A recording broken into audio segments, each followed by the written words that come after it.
ഇവിടെ CPM sitting MLA ആയിരുന്നു 2006. 44,000 vote 2019 MP Rajesh ചൂണ്ടിക്കാണിക്കുന്നില്ല. ഇപ്പോൾ സതീശന് എത്ര വലിയ അവകാശവാദമാണ് ചേലക്കരയെ പറ്റി ഉന്നയിച്ചത്. അദ്ദേഹത്തിന് അവിടെ തിരിച്ചു പിടിക്കാൻ കഴിഞ്ഞില്ലെന്ന് മാത്രമല്ല, എന്നാൽ പിന്നെ പിണറായി വിജയൻ സർക്കാർ വളരെ മെച്ചപ്പെട്ടതാണെന്ന് പറയാൻ പറ്റുമോ? അതൊക്കെ സംഭവിക്കുന്നതാണ്.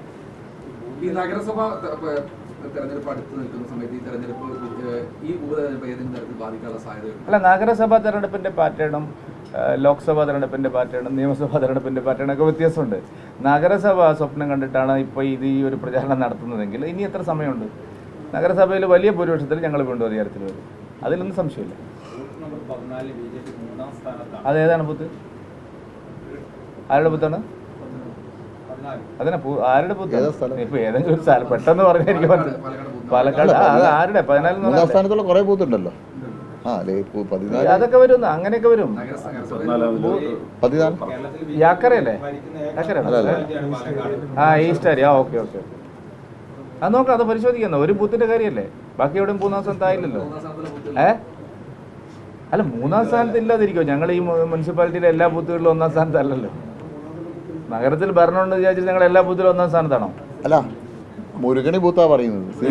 CPM ശക്തി കേന്ദ്ര അവിടെ ഞങ്ങൾ അവിടെ ഭവദാസിന്റെ കോൺഗ്രസും CPM മാറി മാറി മുനിസിപ്പാലിറ്റിയിൽ ജയിച്ചു വരുന്ന വാർഡ്. അല്ല, ഞാൻ പറയുന്നത് ഇത്രയൊക്കെ നിങ്ങളിങ്ങനെ തികഞ്ഞു പോകുന്നുണ്ടല്ലോ. അപ്പോൾ UDF LDF 3-ാം സ്ഥാനത്ത്. SDP എത്ര വോട്ടുണ്ട് ഇവിടെ? നിങ്ങൾക്ക് അറിയുന്നല്ലേ SDP എത്ര വോട്ടുണ്ട്? അവർ ജാതകന് എത്ര ആളുണ്ട്? ഇത് ആരാ അയച്ചു തന്നത്?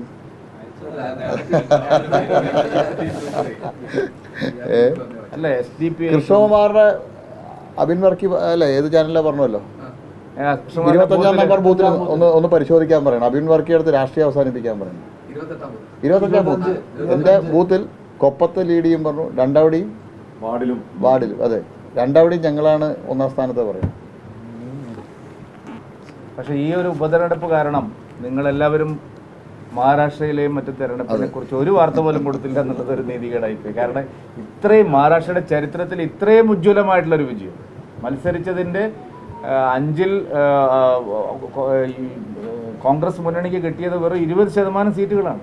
80% സീറ്റുകൾ ഞങ്ങൾ കിട്ടിയിരിക്കുകയാണ്. എവിടെ പോയി? രമേശ് ചെന്നിത്തലയോടൊക്കെ ഒന്ന് ചോദിക്കണം. അദ്ദേഹമാണല്ലോ അവിടെ മറ്റേ ചാർജായിട്ട് പോയിരിക്കുന്നത്.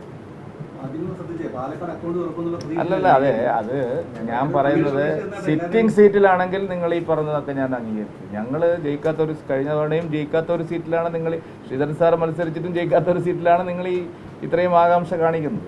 തെരഞ്ഞെടുപ്പ് പ്രചാരണ രംഗത്ത് ജയിക്കും എന്നല്ലാതെ ഏതെങ്കിലും പാർട്ടി ഇപ്പോൾ ഒരു എന്താ അയാളുടെ പേര് ഷമീർ ഇരിപ്പൂട്ടി, അയാൾ പറഞ്ഞാൽ ജയിക്കുമെന്നല്ലേ? എത്ര കിട്ടി അയാൾക്ക്?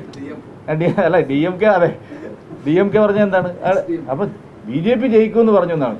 BJP അല്ലാതെ ഏത് പാർട്ടിയാണ്? സ്വതന്ത്രനായി നിൽക്കുന്നവരും പോലും ജയിക്കാൻ വേണ്ടിയിട്ടല്ലേ മത്സരിക്കുന്നത്. അപ്പോൾ നിങ്ങൾ ജയിക്കുമെന്ന് പറഞ്ഞില്ലേ? നിങ്ങൾ അവകാശവാദം എന്തായി എന്നാണ് ചോദ്യം. അവകാശവാദം അല്ലാതെ എങ്ങനെ തെരഞ്ഞെടുപ്പിന് മത്സരിക്കുന്നത്? സ്ഥാനാർത്ഥി ഞാൻ തോക്കാൻ നിൽക്കുകയാണെന്ന് പറയുക. അല്ലല്ല, അമിത ആത്മവിശ്വാസമല്ല. ഏറ്റവും ചെറിയ 3 ദിവസം UDF ഒന്ന് ടെൻഷൻ അടിക്കാൻ UDF ടെൻഷൻ അടിച്ചില്ലേ? നോക്കൂ. അല്ലല്ല, അങ്ങനെയല്ല. തെരഞ്ഞെടുപ്പ് കഴിയുമ്പോഴും തെരഞ്ഞെടുപ്പിന്റെ അവസാന ഘട്ടത്തിലും പോസ്റ്റൽ വോട്ടുകളൊക്കെ എപ്പോഴാണ് വരുന്നത്? ഏത് രാഷ്ട്രീയ പാർട്ടിയും അങ്ങനെയാണ്. ഇപ്പം നമ്മളെ സർവേ എക്സിറ്റ് പോളുകൾ മുഴുവൻ എതിരാകുമ്പോഴും എന്താണ് പ്രതിപക്ഷം തോൽക്കുമെന്ന് വിചാരിക്കുന്നു പറയുന്നത്? അവസാന മണിക്കൂർ വരെ അങ്ങനെ തന്നെയാണ് പറയുക. കാരണം പോസ്റ്റൽ വോട്ട്, സർവീസ് വോട്ടൊക്കെ വരുന്നത് തലേ ദിവസവും അതിൻ്റെ പിറ്റേന്നൊക്കെയാണ്. നിങ്ങൾക്കറിയില്ലേ?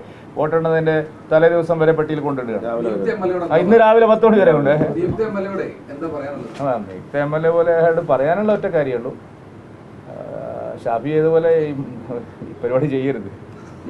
പത്തനംതിട്ടയ്ക്ക് അടുത്ത ഇലക്ഷൻ മത്സരിച്ച് അങ്ങോട്ട് പോകണമെന്ന് പറഞ്ഞാൽ പോരുത്. മണ്ഡലത്തിൽ നിന്ന്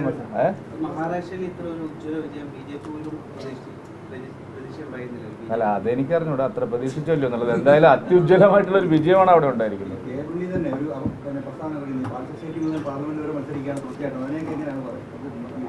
മുരളിയുടെ എത്ര പ്രാവശ്യം മത്സരിച്ചിട്ടുണ്ട്? ഞാൻ സ്കൂൾ പഠിക്കുന്ന കാലം മുതലേ പുള്ളി മത്സരിക്കുന്നു.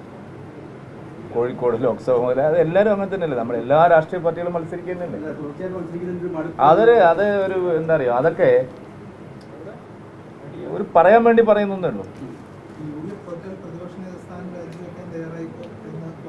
അദ്ദേഹം പറഞ്ഞില്ലായിരുന്നല്ലോ. അദ്ദേഹം പറഞ്ഞിരുന്നു. അദ്ദേഹം അതിന് മറുപടി പറഞ്ഞില്ലല്ലോ. രക്ഷപ്പെട്ടില്ലേ? എല്ലാ ഞങ്ങൾ എല്ലാ ഇലക്ഷനിലും അങ്ങനെ തന്നെയാണ്, പരിശോധിക്കും.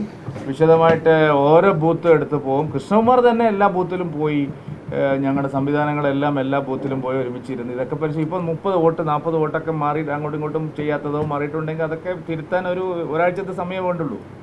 അതിനെല്ലാം പരിശോധിക്കും. ഞങ്ങൾ ആരും ഒന്നും തന്നെ മറച്ചു വെക്കാൻ ആഗ്രഹിക്കുന്നില്ല. ഇത് ആരുടെയും വ്യക്തിനിഷ്ഠമായിട്ടുള്ള കാര്യമല്ല. ഈ തെരഞ്ഞെടുപ്പ് സ്ഥാനാർത്ഥി പിന്നെ ഞാൻ ചോദിക്കുന്നത്, ഒരു ഇലക്ഷനിൽ തോൽക്കുമ്പോഴേക്കും ആ സ്ഥാനാർത്ഥിയിലുള്ള വിശ്വാസം നഷ്ടപ്പെട്ടാൽ ഇവിടെ എന്തെല്ലാം കാര്യങ്ങൾ പിന്നെ നമ്മുടെ നാട്ടിൽ നടക്കുന്നു. ഏതെല്ലാം മുഖ്യമന്ത്രിമാരായിരുന്ന ആൾക്കാർ തോറ്റിട്ടുണ്ട്, ഏതെല്ലാം MP-മാർ മന്ത്രിമാരായിരുന്ന ആൾക്കാർ തോറ്റിട്ടുണ്ട്. ഇതൊക്കെ നമ്മുടെ മുമ്പ് നടക്കുന്നതല്ലേ.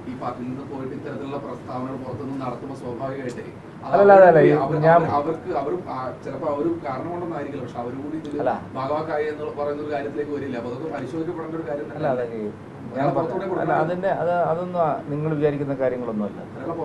അല്ലല്ല, അങ്ങനെയൊന്നും അല്ലെന്ന്. വെറുതെ അത്തരം കാര്യങ്ങൾ വീണ്ടും വീണ്ടും പറയുന്നതിനോട് എനിക്ക് താല്പര്യമില്ലാത്തതുകൊണ്ടാണ്. അങ്ങനെയൊന്നും അല്ല സംഭവം.